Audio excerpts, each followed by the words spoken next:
Hi മക്കളുമാരെ, എല്ലാവർക്കും good morning. എല്ലാവർക്കും സുഖമാണോ? ഞാനേ ഇത് എന്താ വെക്കാൻ പോകുന്നതെന്ന് അറിയാമോ? ഒരു ഇഡ്ഡലിപ്പൊടി. കുറേ ദിവസമായിട്ട് എന്നോട് ചോദിച്ചുകൊണ്ടിരിക്കണമില്ല, ഒരു ഇഡ്ഡലിപ്പൊടിയുടെ റെസിപ്പി ഇടാൻ പോകുന്നു. അപ്പം ഞാൻ ഇന്നത് ഇടാൻ പോകണേ. അതിനുവേണ്ടി എന്തൊക്കെ സാധനങ്ങളാണ് ഞാൻ എടുക്കാൻ പോകുന്നത് കാര്യം കാണിച്ചു തരാം. വാ. ഇഡ്ഡലിപ്പൊടിക്ക് വേണ്ടി ഞാൻ എടുത്തിട്ടുള്ളത് ഉഴുന്നുണ്ട്, സാമ്പാർ പരിപ്പ്, കടലപ്പരിപ്പ്, പച്ചരി, പിന്നെ വറ്റൽമുളക്, കറിവേപ്പില, കായം. ഇത്രയാണ് എടുത്തിട്ടുള്ളത്. ഇത് കണ്ട, ഈ ഗ്ലാസ്സിന് 1 ഗ്ലാസ് ഉഴുന്നാണ് ഞാൻ എടുത്തിട്ടുള്ളത്. അതായത് നമ്മുടെ ചായ കുടിക്കുന്ന ഗ്ലാസ്സിലെ ചെറിയ ഗ്ലാസ് ഉണ്ടാണ്. ഇതിൽ 1 ഗ്ലാസ് ഉഴുന്നാണ് ഞാൻ എടുത്തിട്ടുള്ളത്.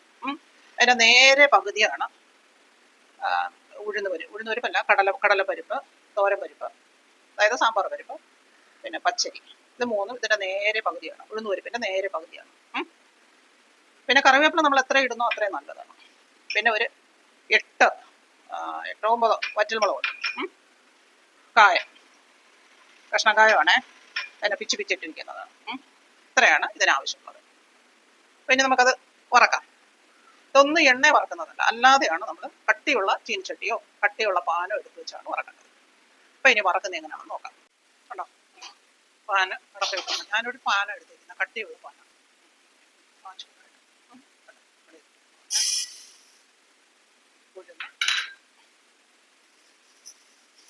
ഉഴുന്ന് മൂക്കുമ്പോഴേ നല്ല മണം. ചെറിയ തീയിലിട്ട് മൂപ്പിച്ചെടുത്താൽ മതി കേട്ടോ. ഇതിൻ്റെയൊക്കെ മൂപ്പിക്കുന്ന അനുസരിച്ചാണ് ഇതിന് ടേസ്റ്റ്. ഒരുപാട് മൂത്ത് പോയാൽ കൊള്ളില്ല. നമ്മൾ അതേപോലെ എപ്പോഴും ഇങ്ങനെ ഇളക്കിക്കൊണ്ടിരിക്കണം. ഇളക്കിക്കൊണ്ട് നിന്ന് കഴിഞ്ഞാൽ ഞാൻ അറിയാം എല്ലാം ഒരേ ഭാഗത്ത്, അല്ലെങ്കിൽ കരിയുന്നോ, ചിലത് കരിയും.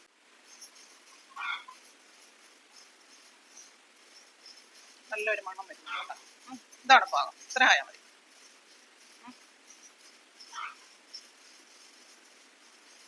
ഇനി ആയ കാര്യം ഇതാണ് പാകം.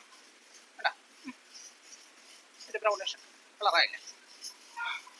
ഇനി നമുക്ക് ഇതിനെ ഒരു പാത്രത്തിലോട്ട്, ഉണങ്ങിയൊരു പാത്രത്തിലോട്ട് തണുക്കാനായിട്ട് തന്നെ. ഓക്കെ,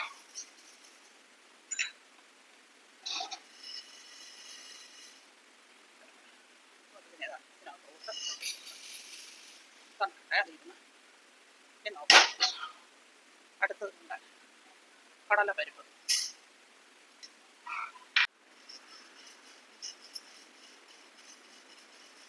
കുറച്ചായിട്ട് മൂക്കണം. മൂക്കട്ടെ. കണ്ടോ, ഇത് ഇത്ര ആയാൽ മതി. നമുക്ക് എന്ത് ചെയ്യണം, തണുക്കാനായിട്ട് പാത്രം തട്ടി. ഇനി നമ്മൾ സാമ്പാർ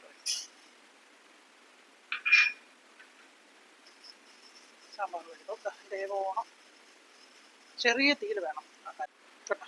ഇത് ഏകദേശം ആവാറായി.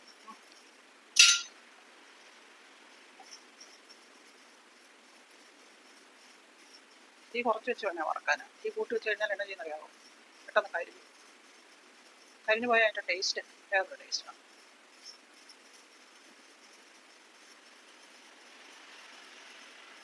നല്ല ഇതുമായി. ഇനി നമുക്ക് ഇത്ര മതി. അതിനകത്തോട്ട് തട്ടാം.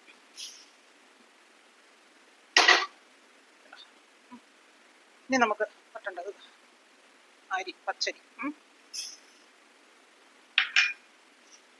ഉഴുന്ന് 1 ഗ്ലാസ് ആണ് ഞാൻ എടുത്തിട്ടുള്ളത്. ബാക്കിയെല്ലാം 1/2 ഗ്ലാസ് വെച്ച്, നമ്മുടെ ചായ കുടിക്കുന്ന ചെറിയ ഗ്ലാസ്സില്ല, അതിന് 1/2 ഗ്ലാസ്. അപ്പം നിങ്ങൾ എടുക്കുമ്പോഴും അതിനനുസരിച്ച് നിങ്ങൾക്ക് ആവശ്യമുള്ള അനുസരിച്ചുള്ള ക്വാണ്ടിറ്റി. ഒരു ഉഴുന്നാണ് കൂടുതൽ വേണ്ടത് കേട്ടല്ലേ. ഉണ്ടാക്കുന്നതാണ് നല്ലത്. എന്നാലും ഇത് കുറച്ച് നാൾ അധികം ഇരിക്കും കേട്ടോ. 5-6 മാസം ഇരിക്കും. 5-6 മാസത്തിൽ കൂടുതലിരിക്കും കേട്ടോ.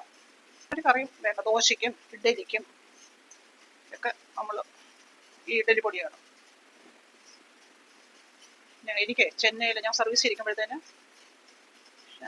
ചെന്നൈയിലൊക്കെ എനിക്ക് ട്രെയിനിങ് ഉണ്ടായിരുന്നു. അപ്പോൾ ട്രെയിനിങ് നമുക്ക് പോകേണ്ടി വരും. അപ്പോൾ അങ്ങനെ പോയിട്ട് വരുമ്പോഴത്തേന് നമ്മൾ ഇഡ്ഡലിയൊക്കെ മേടിച്ചിട്ട് ഞാൻ വീട്ടിൽ നിന്ന് പോകുമ്പോഴത്തേന് എന്നാന്നറിയാം, ഈ ഇഡ്ഡലിപ്പൊടി കൊണ്ടുപോകും. അപ്പം ദോശയാണേലും ഇഡ്ഡലി ആണേലും നമുക്കിത് മതിയല്ലോ. ഇച്ചിരി വെളിച്ചെണ്ണയും കൂടെ ഒഴിച്ചാൽ എന്നാ ടേസ്റ്റ് എന്നറിയാവും. വേറെ ഒരു കറി. ഈ അരി വറുത്തുകൊണ്ട് നിന്നപ്പോഴേ ഞാനൊരു കാര്യം പണ്ട് വൈകുന്നേരം ഞങ്ങൾ ക്ലാസ്സൊക്കെ കഴിഞ്ഞ് വരുമ്പോഴത്തേനെ, സ്കൂളിൽ നിന്നൊക്കെ വരുമ്പോഴത്തേന് ഒന്നും ഇല്ലെങ്കിൽ അമ്മച്ചി എന്നായെന്നറിയാമോ, കുറച്ച് ചാരി ഇതേപോണം എടുത്ത് ഇത് ചീനച്ചട്ടിയിലിട്ട് മൂപ്പിച്ചതിന് ശേഷം അതിനെ മിക്സിയിലോ കല്ലിലോ അന്ന് മിക്സി ഒന്നും ഇല്ല. അന്ന് എന്ന് പറയുന്നത് ഉരളുണ്ട്. ഉരളെന്ന് പറഞ്ഞാൽ ഇടിക്കാൻ അരി നെല്ലൊക്കെ കുത്തുന്ന സാധനമാണ് ഉരൾ. ഉരളിലിട്ട് ഒലക്കയും കൊണ്ട് ഇടിച്ച് അതിനകത്തോട്ട് തേങ്ങ, അത് മൂത്ത തേങ്ങയായിരിക്കും, ഇടിച്ചതിന് ശേഷം കരിപ്പെട്ടിയോ ശർക്കരയോ ഇതെല്ലാം കൂടെ അതിനകത്തിട്ട് ഒന്ന് ചതച്ച് ഇങ്ങനെ ഒന്ന് രണ്ട് ഉളക്കം കൊണ്ടൊന്ന് ഇടിക്കും. എന്നിട്ട് ഇതെല്ലാം കൂടെ കുഴച്ച് നമുക്ക് തരും. ഇച്ചിരി ഏലക്കയും പിന്നെ ഒരു ഇച്ചിരി വറുത്ത് പിടിച്ചും കൂടി ഇടും. ഭയങ്കര ടേസ്റ്റാണ്. ചായയുടെ കൂടെ ചിലപ്പോൾ നമുക്കത് തരാറുണ്ട്. ഇപ്പം ഞാൻ അരി വറുത്തപ്പോഴേ അത് ഓർത്തു. അപ്പോൾ അതൊരു പുതിയ അറിവല്ലേ നിങ്ങൾക്ക്, നിങ്ങൾ കേട്ടിട്ടില്ലല്ലോ. അപ്പം അതുകൊണ്ടാണ് ഞാനത് പറഞ്ഞത്. അരി ആയില്ല ആവട്ടെ. അരി ആയിട്ടുണ്ട് കേട്ടോ.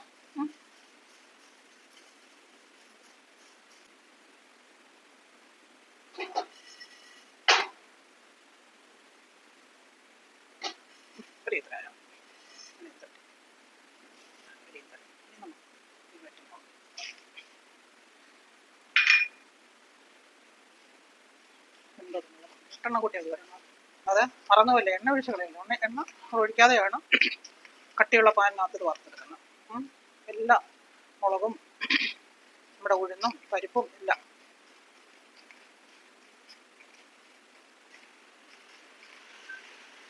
മുളക് ഇത്ര ആയാൽ മതി. അത് ഇതിലിട്ട് കൊടുക്കണം. ഇനി നമുക്ക് ഇറക്കേണ്ടത് കണ്ടോ, ഇനി നമുക്ക് ഇടേണ്ടത് കായമാണ്.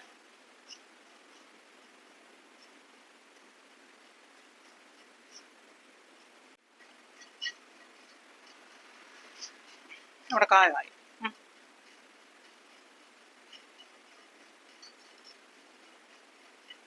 കായം വറുത്താലേ അതിനൊരു പ്രത്യേക ടേസ്റ്റാണ്. അതുകൊണ്ടാണ് കായം വറുത്തത് കേട്ടോ.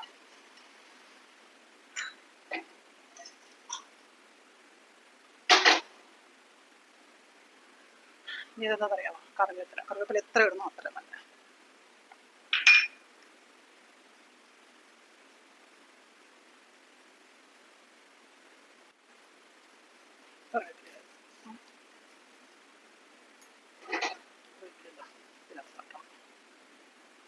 നമ്മുടെ ഗ്യാസ് ഓഫാക്കണം.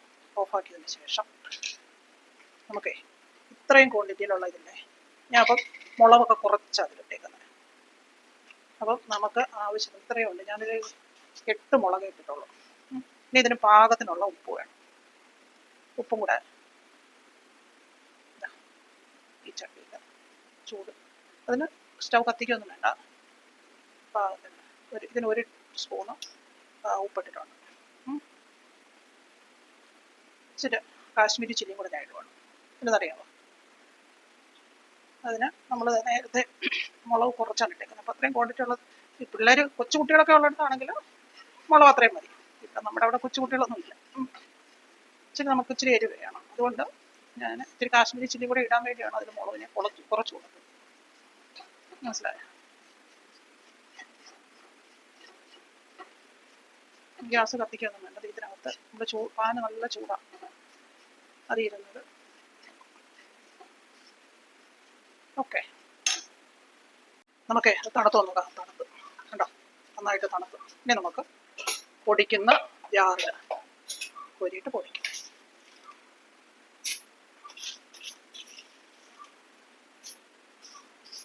കണ്ടോ, എനിക്കൊരു ജാറിൽ തന്നെ ഉള്ളായിരുന്നു. ഞാൻ ഈ ഒരു ജാറിലിട്ട് പൊടിക്കുവാണ്. ഒരുപാടങ്ങ് ഭസ്മം പോലെ ഒന്നും പൊടിയണ്ട കേട്ടോ. ഇച്ചിരി തരിപ്പ് വേണം നമുക്ക് അത് കഴിക്കാൻ. അതാണ് അതിൻ്റെ ടേസ്റ്റ്. കണ്ടോ, പൊടിഞ്ഞിട്ടുണ്ട്. നമുക്ക് അതിനകത്തോട്ട് തട്ടിയിടാം. തണുത്തിട്ട് നമുക്കൊരു പാത്രത്തിൽ തട്ടിയിട്ട് വെക്കാൻ പറ്റുള്ളൂ.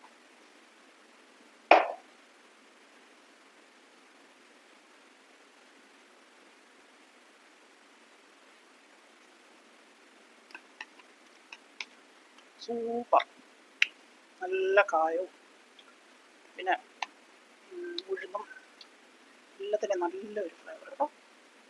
അടിപൊളി, അടിപൊളിയായിട്ടുണ്ടേ. അപ്പം നിങ്ങളെല്ലാവരും ഇത് ട്രൈ ചെയ്ത് നോക്കണേ.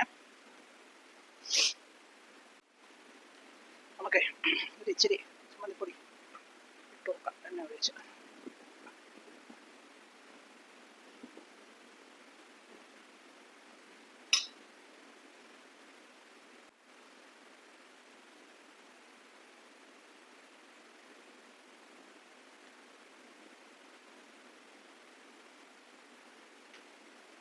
അത് വെളിച്ചെണ്ണ ഒഴിച്ച് ഇതിനെ ഇങ്ങനെ ഇളക്കണം.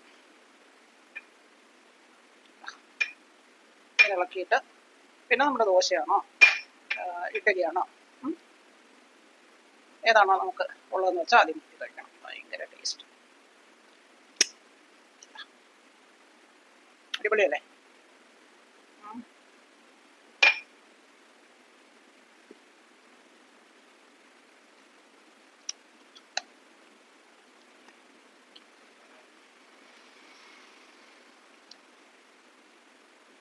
ഇതാണ് എൻ്റെ ഇഡ്ഡലിപ്പൊടി.